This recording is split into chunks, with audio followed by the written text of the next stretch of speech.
والصلاة والسلام على أشرف الخلائق أجمعين سيدنا وسيد الأولين والآخرين حبيبنا وحبيب إله العالمين إمام المرسلين وخاتم النبيين أبي القاسم المصطفى محمد اللهم صل على محمد وعلى أهل بيته الطيبين الطاهرين الهداة المهديين المعصومين المظلومين واللعنة الدائمة على أعداء الدين أجمعين. أما بعد فقد قال الله تعالى عز اسمه في محكم كتابه ومتقن خطابه بسم الله الرحمن الرحيم ألف لام ميم أحسب الناس أن يتركوا أن يقولوا آمنا وهم لا يفتنون. صدق الله العلي العظيم. اللهم صل على محمد. برادران ایمانی اور مسلمانان حسینی، آپ انشاءاللہ اس امت کے افراد ہیں جس امت کو حضرت سید الشہداء ابو عبداللہ الحسین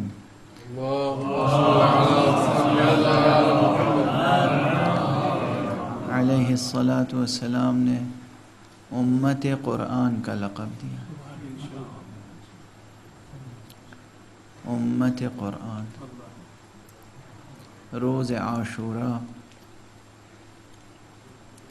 جب حضرت سید الشہداء علیہ الصلاۃ والسلام نے اپنے اصحاب سے خطاب فرمایا ہے تو فرمایا یا امت القرآن، اے امت قرآن. انشاءاللہ ہم اور آپ امت قرآن کے افراد ہیں. یہ ماہ مبارک رمضان تنزیل قرآن کا مہینہ ہے، بہار قرآن کا مہینہ ہے.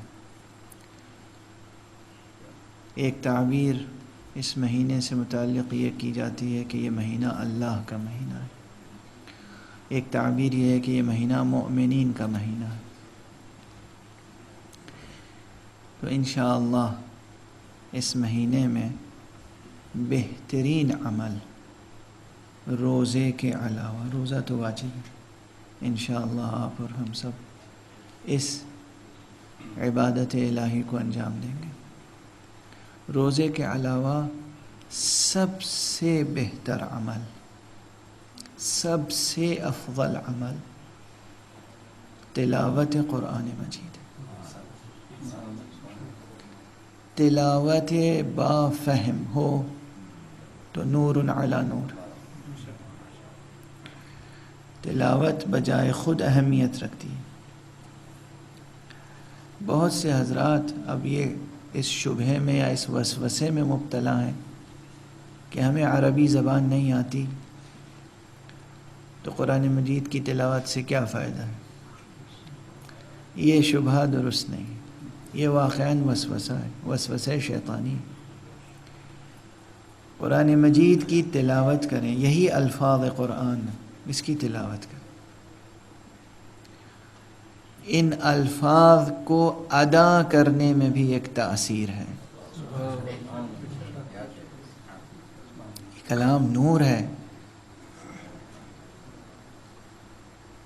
اور ایک مثال بہت پہلے میں نے عرض کی تھی، لیکن ایسی مثالیں بار بار دہرانے سے کم بچے اور نوجوان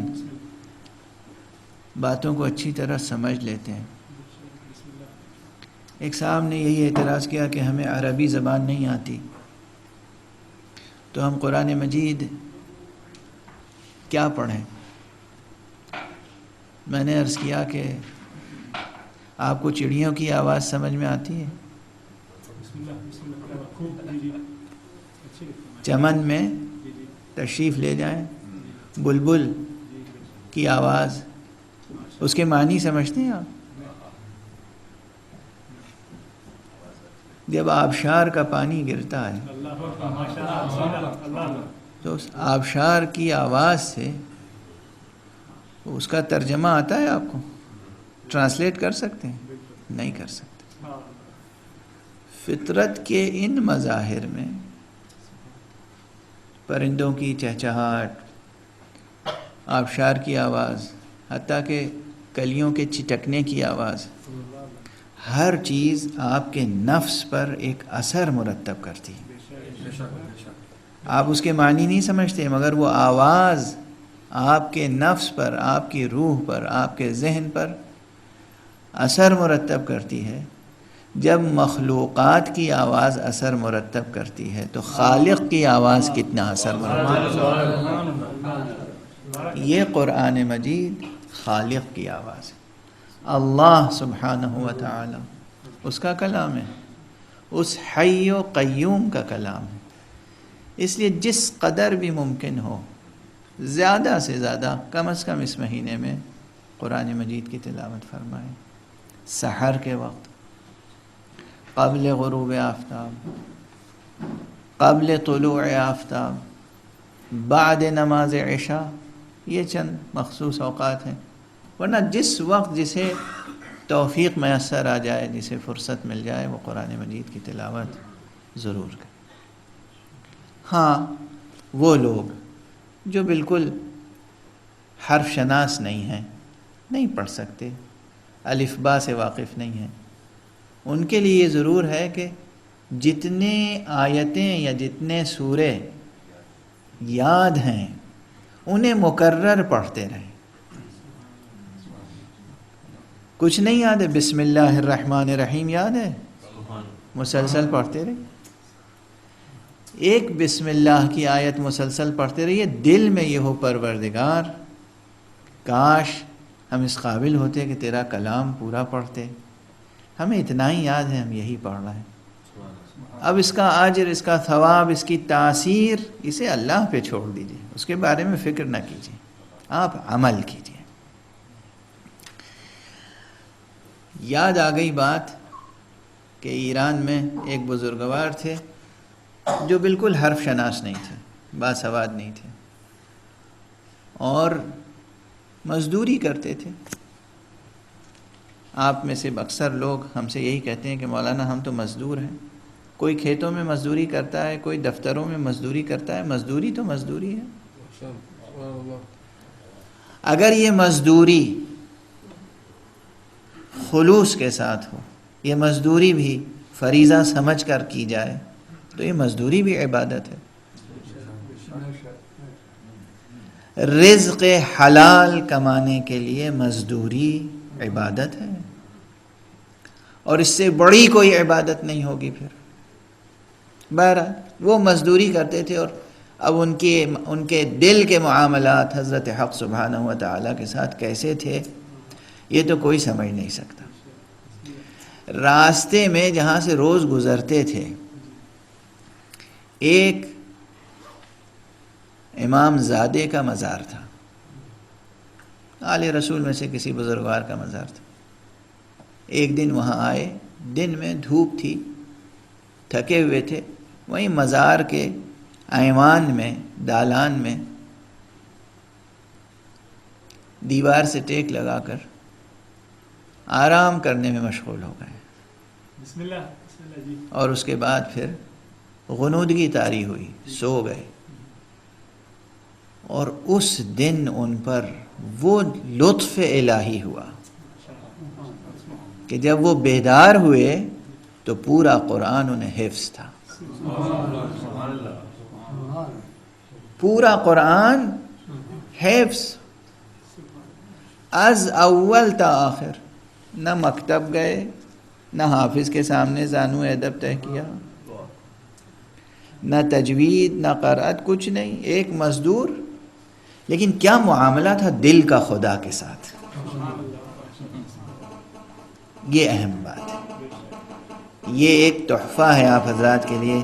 یاد رکھیے گا کہ اگر دل کا معاملہ حق سبحانہ و تعالیٰ کے ساتھ درست ہے، دل میں صحیح جذبہ ہے اور صحیح وسیلے اور واسطے نظر میں ہیں، ہاتھوں میں دامان محمد و آل محمد علیہ الصلوۃ والسلام، تو پھر ممکن نہیں ہے کہ انسان کی دعا قبول نہ ہو، ممکن نہیں ہے کہ لطف حق سبحانہ و تعالی شامل حال ہو.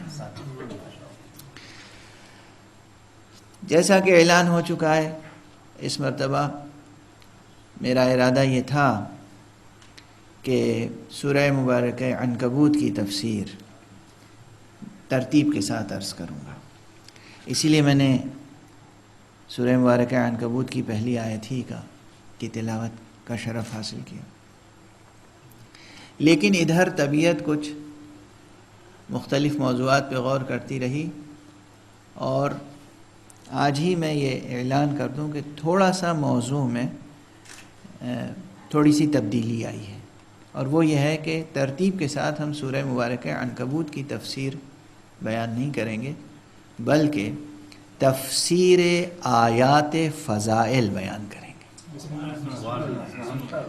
یعنی از اول تا آخر بسم اللہ الرحمن الرحیم سے شروع ہوگی گفتگو، اور پھر جہاں تک بھی پہنچے آیات فضائل. آپ حضرات ممبروں سے ماہ محرم میں، ماہ سفر میں، پورے سال سنتے رہتے ہیں فضائل اہل بیت علیہم الصلوۃ والسلام.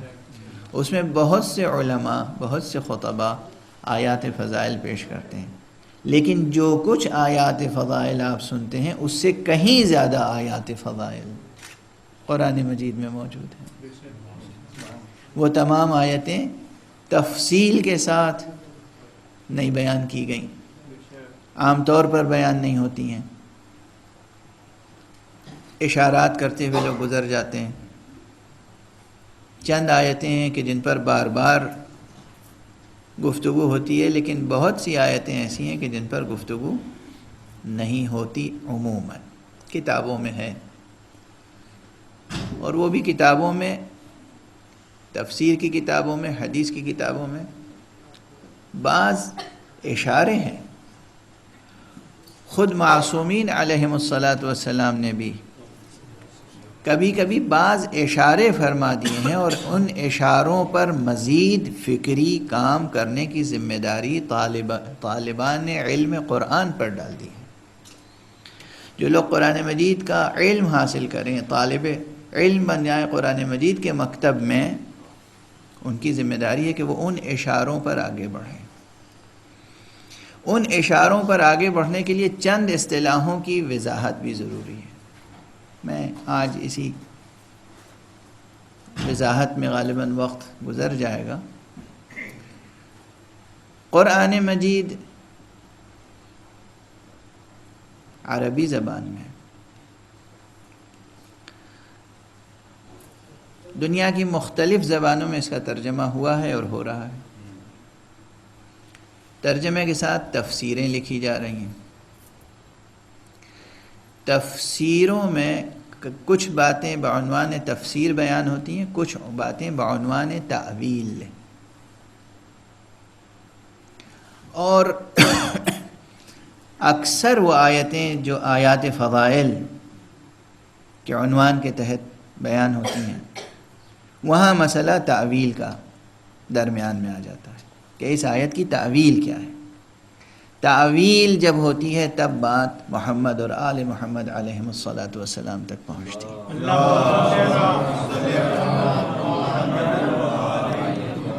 اس مقام پر بعض حضرات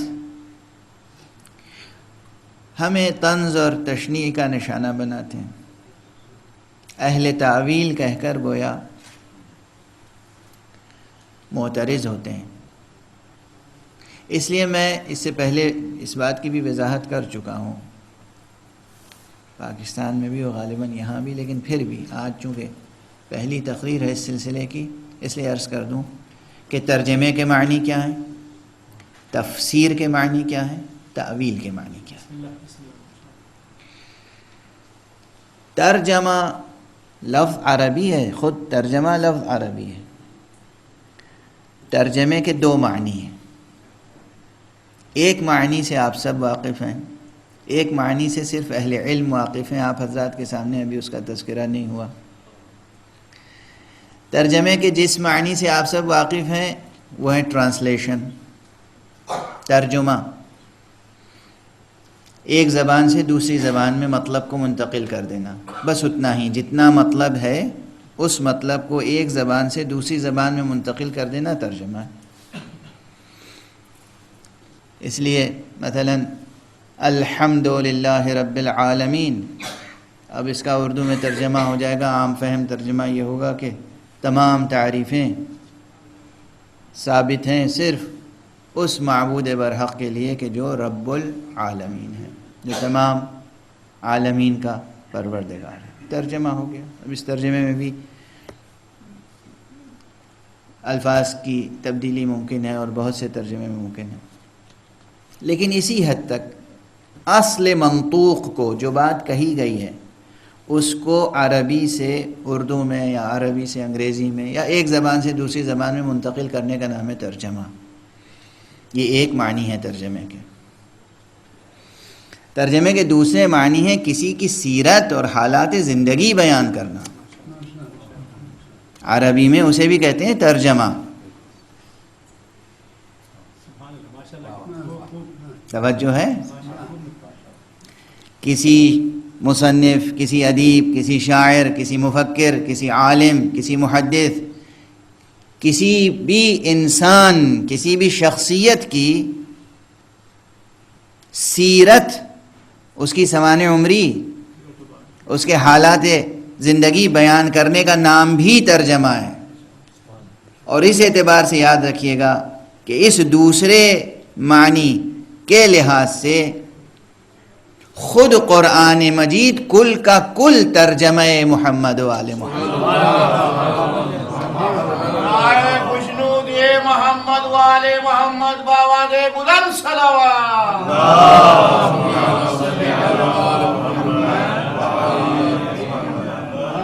خود قرآن ترجمہ ہے، اور وہ بھی وہ ترجمہ جو قلم مشیت نے کیا ہے. وہ ترجمہ جو قلم مشیت نے لکھا ہے، قلم قدرت نے لکھا ہے، قلم نور نے لکھا ہے. حق سبحانہ و تعالی نے جو انسان کامل کی زندگی کا متن لکھا ہے، اس متن کا نام ہے قرآن مجید. غور فرمائیں. یہ جملہ عرفا کہتے آئے ہیں، میں نے کوئی پہلی بار نہیں کہا، البتہ اس عنوان سے پہلی بار آپ کے سامنے عرض کیا ہے کہ عرفا کے یہاں یہ جملہ ملے گا آپ کو کہ قرآن مجید متن انسان کامل ہے. لفظوں میں انسان کامل کو ڈھونڈو گے تو قرآن مجید میں ملے گا، اور جیتا جاگتا ہوا انسان کامل تلاش کرو گے تو محمد اور آل محمد علیہ الصلوۃ والسلام.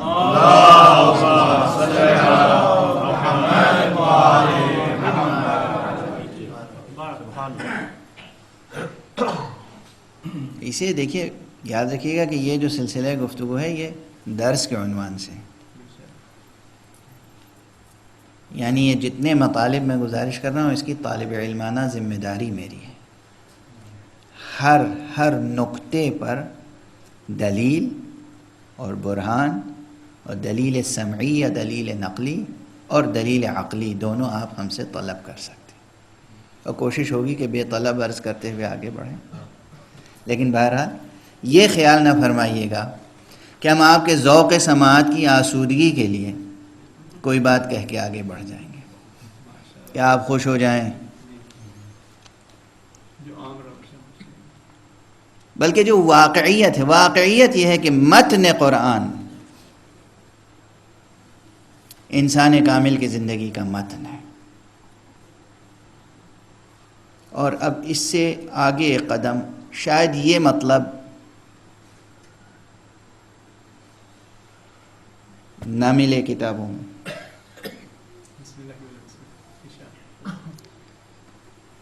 یہ جو حدیث ہے مشہور و معروف اس پر کبھی غور فرمایا کہ جو کچھ کل قرآن میں ہے وہ سورہ مبارکہ حمد میں ہے؟ بس ابھی اسی حد تک پوری حدیث جو کل قرآن میں ہے وہ سورہ مبارکہ حمد میں ہے۔ سوال یہ ہے کہ خود سورہ مبارکہ حمد کیا ہے؟ بسم اللہ اللہ توجہ رکھیے، سورہ مبارکہ حمد کیا ہے؟ کتنی مرتبہ پڑھتے ہیں؟ آخر یہ کوئی شے ہے، کوئی حقیقت ہے جس پہ اتنی تاکید ہے کہ انسان کی نماز ہی نہیں ہو سکتی اگر وہ سورہ مبارکہ حمد کی تلاوت نہ کرے۔ لا صلاۃ الا بفاتحۃ الکتاب، نماز ممکن نہیں ہے مگر یہ کہ سورہ مبارکہ حمد اس میں پڑھی جائے، یعنی گویا متن نماز، جوہر نماز، روح نماز سورہ مبارکہ حمد ہے۔ کیا ہے سورہ مبارکہ حمد؟ سورہ مبارکہ حمد پر غور کیجئے تو یہ معلوم نہیں ہوتا کہ یہ کلام اللہ ہے، یہ معلوم ہوتا ہے کہ یہ کسی انسان کامل کی صدائے حال ہے۔ توجہ رکھیے گا میں کیا عرض کر رہا ہوں، میرے جملوں کو غلط کوٹ نہ کیا جائے، جملوں کو غلط انداز سے نہ سمجھا جائے۔ سورہ مبارکہ حمد کلام حق ہے، کلام خالق ہے، منزل من اللہ ہے، اللہ سبحانہ و تعالیٰ کی طرف سے نازل ہوا ہے، مگر اس سورہ مبارکہ کی تلاوت کیجیے۔ بسم اللہ الرحمن الرحیم، شروع کرتا ہوں معبود برحق کے نام سے جو رحمان ہے اور رحیم ہے۔ اب یہ شروع کرتا ہوں کہنے والا کون ہے؟ الحمد للہ رب العالمین، تمام تعریفیں اسی معبود برحق کے لیے جو تمام جہانوں کا پالنے والا ہے۔ یہ تعریف و ستائش کرنے والا کون ہے؟ الرحمن الرحیم، جو بہت رحمتیں کرنے والا ہے، رحیم ہے، ہمیشہ رحم سے پیش آنے والا ہے، مالک یوم الدین، روز جزا کا مالک ہے۔ یہ کسی غیر کی زبان سے اس کی تعریف ہو رہی ہے۔ بسم اللہ یہ غیر کون ہے؟ یہ غیر کون ہے؟ ماشاءاللہ بسم اللہ توجہ ہے، مزید وضاحت ہو جاتی ہے جب بات ایاک نعبد تک پہنچتی ہے۔ ایاک نعبد و ایاک نستعین، معبود ہم تیری ہی عبادت کرتے ہیں اور تجھی سے مدد چاہتے ہیں۔ اب یہ کہنے والا تو غیر حق ہی ہے نا؟ کون کہہ رہا ہے؟ کس سے کہہ رہا ہے؟ اللہ سبحانہ و تعالی خود کسی سے کہہ رہا ہے کہ میں ہم تیری ہی عبادت کرتے ہیں؟ نہیں ہو سکتا۔ یہ کلام اللہ کا ہے، کس عنوان سے؟ اس عنوان سے کہ یہ ہے صدائے حال کسی انسان کامل کی جسے نقل کیا ہے پروردگار نے، نقل کیا ہے پروردگار نے کہ معنی ہی یہ ہوتے ہیں کہ یہ ترجمہ ہے کسی انسان کامل کی زندگی کا جسے حق سبحانہ و تعالی نے تیار کیا۔ آخر ایاک نعبد کون کہنے والا ہے؟ ایاک نعبد و ایاک نستعین اہدنا الصراط المستقیم، ہمیں ہدایت فرما صراط مستقیم کی۔ کون کس سے کہہ رہا ہے؟ اللہ سے دعا ہے نا، تو دعا کرنے والا تو دوسرا ہے کوئی۔ اس کے معنی ہے کہ کسی اور کے الفاظ ہیں، کسی اور کی کیفیت ہے، کسی اور کی آرزو ہے، کسی اور کی تمنا ہے، کسی اور کی خواہش ہے، کسی اور کی صدائے حال ہے، لیکن یہ صدائے حال حضرت حق سبحانہ و تعالیٰ کو اتنی پسند ہے کہ اس ذات پاک نے اس کی صدائے حال کو اپنے الفاظ میں نازل فرما دیا۔ دیکھیے یہ کوئی یہاں تو آپ مجھ پہ نہ تفسیر بالرائے کا الزام عائد کر سکتے ہیں اور نہ بات ابھی تعویل تک پہنچی ہے۔ سیدھی سیدھی بات ہے، سامنے کی آیت ہے، اس کا ترجمہ کر لیجیے، ایاک نعبد و ایاک نستعین، ہم سب تیری ہی عبادت کرتے ہیں اور تیری ہی مدد چاہتے ہیں. یہ تیری میں تیری کی ضمیر حق سبحانہ و تعالیٰ کی طرف ہے، اللہ کی طرف ہے. توجہ ہے. کہنے والا تو کوئی دوسرا ہی ہے نا، یہ دوسرا کون ہے؟ بسم اللہ بسم اللہ. اسی لیے میں عرض کر رہا ہوں کہ یہ سمجھیے کہ خود سورہ مبارکہ حمد کیا ہے. ایسا معلوم ہوتا ہے کہ یہ سورہ مبارکہ حمد صدائے حال مصطفیٰ ہے، اور پورا قرآن اس ایک صدائے حال مصطفیٰ کے جواب میں حق نے نازل فرمایا ہے. اللہ سبحانہ و تعالی نے ادھر کہا گیا ایاک نعبد و ایاک نستعین اہدنا الصراط المستقیم، ادھر پورا قرآن جواب میں نازل کیا گیا. تمہیں ہدایت چاہیے، یہ ہدایت ہے. تمہیں مدد چاہیے، یہ مدد ہے. توجہ ہے. یہ صدائے حال ہے انسان کامل کی. انسان کامل محمد عربی صلی اللہ علیہ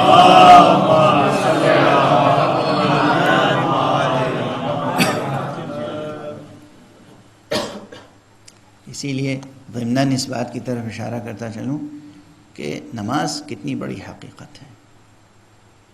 جب انسان نماز پڑھتا ہے، اس کے معنی یہ ہے کہ وہ اپنے وجود میں، اپنے نفس میں، اپنے ذہن میں، اپنے ظاہر اور اپنے باطن سے کو اتنا بلند کرتا ہے کہ اس کی کیفیت ذات مصطفیٰ کے قریب ہو جائے صلی اللہ علیہ وآلہ وسلم.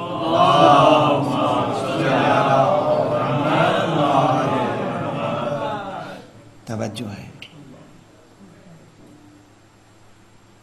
اور اسی لیے پیغمبر صلی اللہ علیہ وسلم نے فرمایا ہے کہ الصلاۃ معراج لکل تقی، نماز تو ہر متقی کی معراج ہے.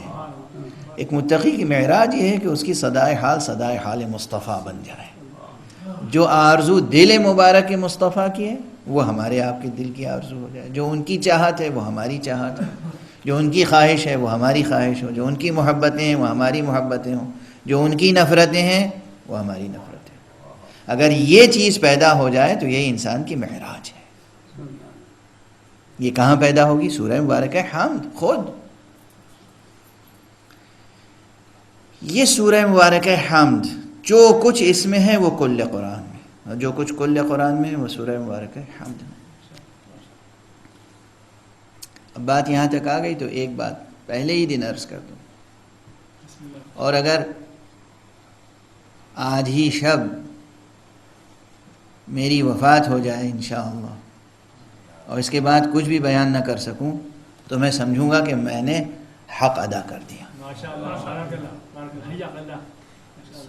یہ سورہ مبارکہ حمد جو ہم اور آپ نماز میں پڑھتے ہیں،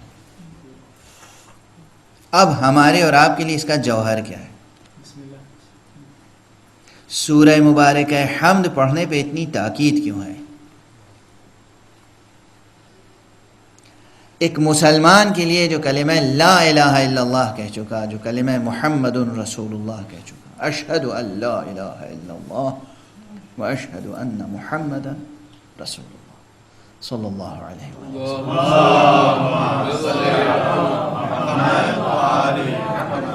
اس مسلمان کے لیے روزانہ 5 مرتبہ نماز میں بھی تعداد رکعات 17 رکعتیں حضر میں اور 11 رکعتیں سفر میں، اور ہر رکعت میں سورہ حمد کم سے کم 1 مرتبہ.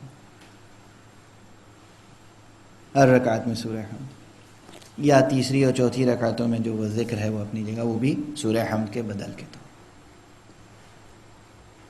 اس قدر تاکید سورہ حمد پر، پوری زندگی ہر روز 5 مرتبہ ہر رکعت میں سورہ حمد. اور سورہ حمد میں اصل جوہر یہ ہے کہ جب ہم نے توحید کو قبول کر لیا اور نبوت کو قبول کر لیا تو سب سے بڑی حقیقت امامت ہے. اہدنا الصراط المستقیم، صحیح امام تک پہنچنے کی دعا ہے.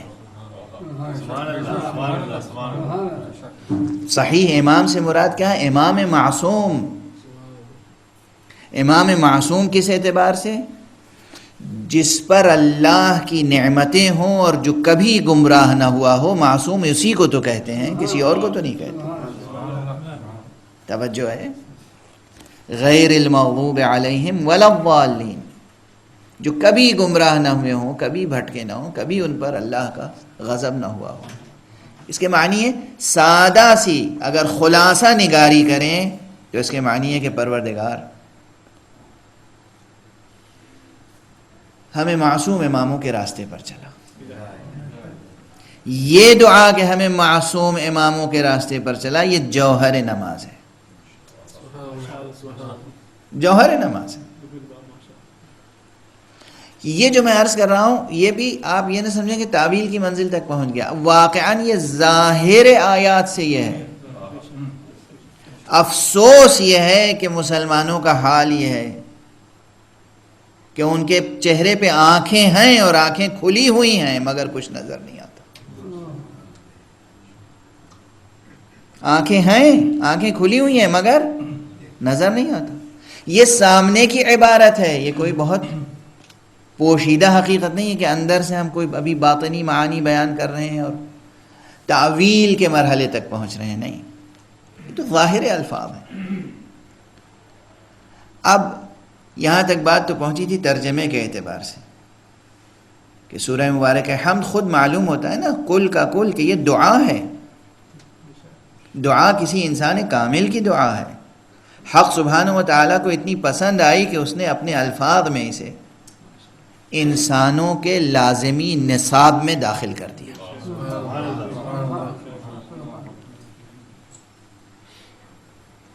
اس اعتبار سے پورا قرآن مجید ترجمہ ہے.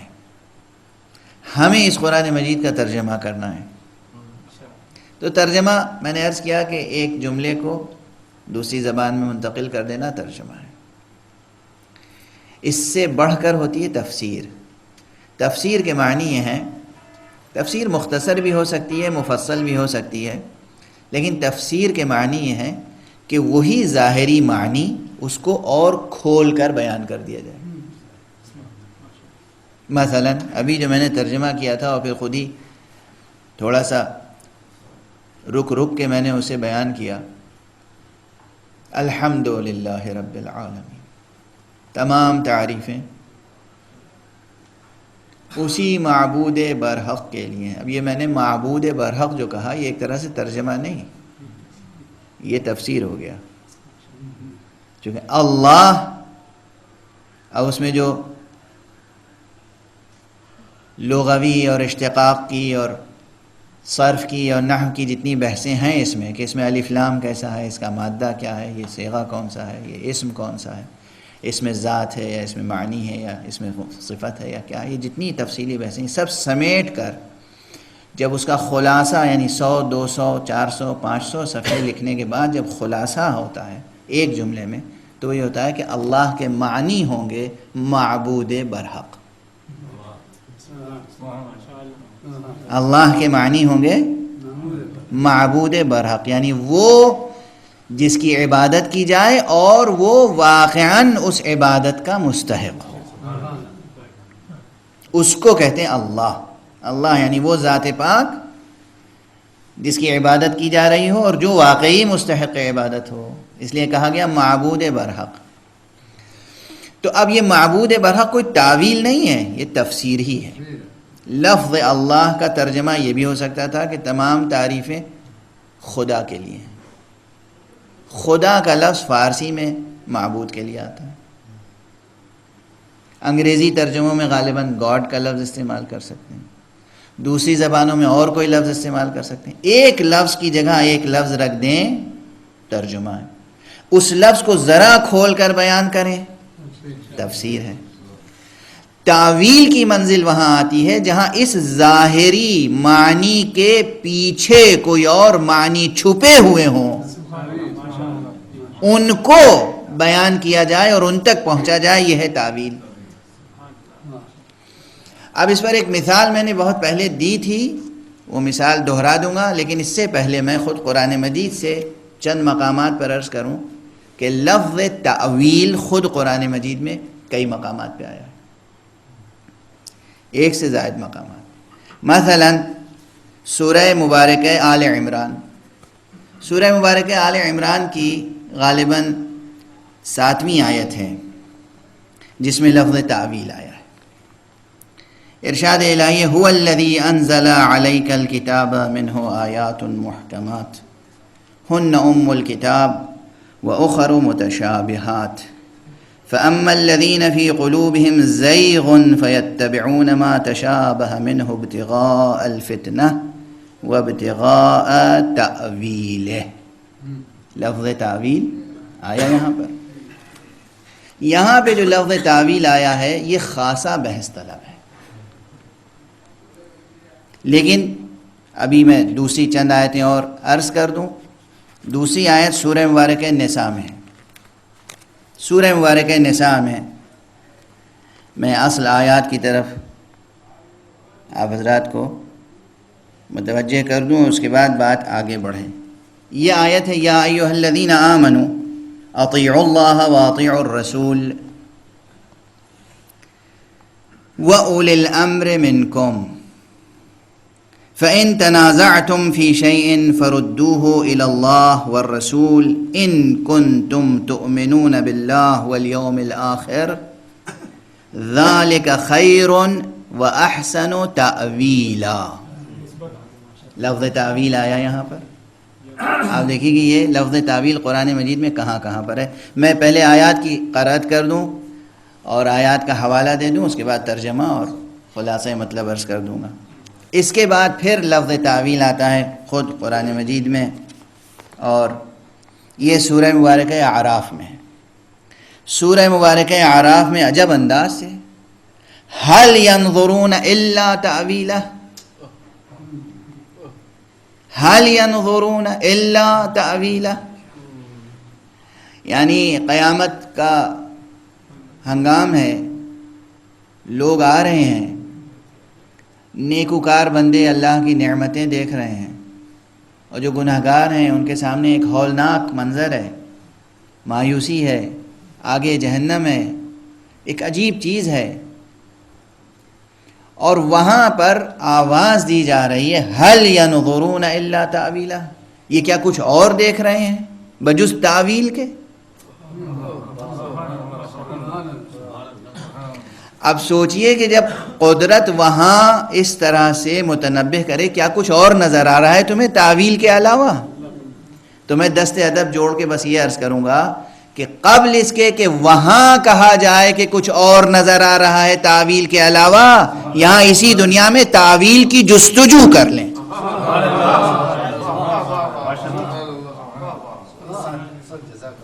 قرآن اس طرح پڑھیں، قرآن پڑھیں، الفاظ قرآن، ترجمہ قرآن، تفسیر قرآن، تعویل قرآن، تعویل حق، تعویل برحق۔ یہ میں آیات پڑھ رہا ہوں آپ کے سامنے، چند آیتیں اور گزارش کر دوں کہ تعویل سے مراد کیا ہے۔ سورہ مبارکہ یونس، سورہ مبارکہ یونس میں یہ خاص طور پر میں نے ہاتھ میں مصحف لے کر مصلحتاً یہ انداز اختیار کیا ہے تاکہ مجھے بتایا کسی سامنے کہ جب لفظ درس کچھ لوگ سنتے ہیں تو انہیں وحشت ہوتی ہے، اور وہ چلے جاتے ہیں کہ جی ہم مجلس سنیں گے، درس نہیں سنیں گے۔ درس میں ڈر معلوم ہوتا ہے۔ کسی نے مجھ سے کہا تھا تو میں نے کہا کہ آج وضاحت ہو جائے کہ بھائی درس میں کچھ نہیں ہوتا، یہ کتاب اوپر رکھ کر آتا میں اور یہ سب زبانی آپ کو سنا دیتا تو مجلس ہوتی۔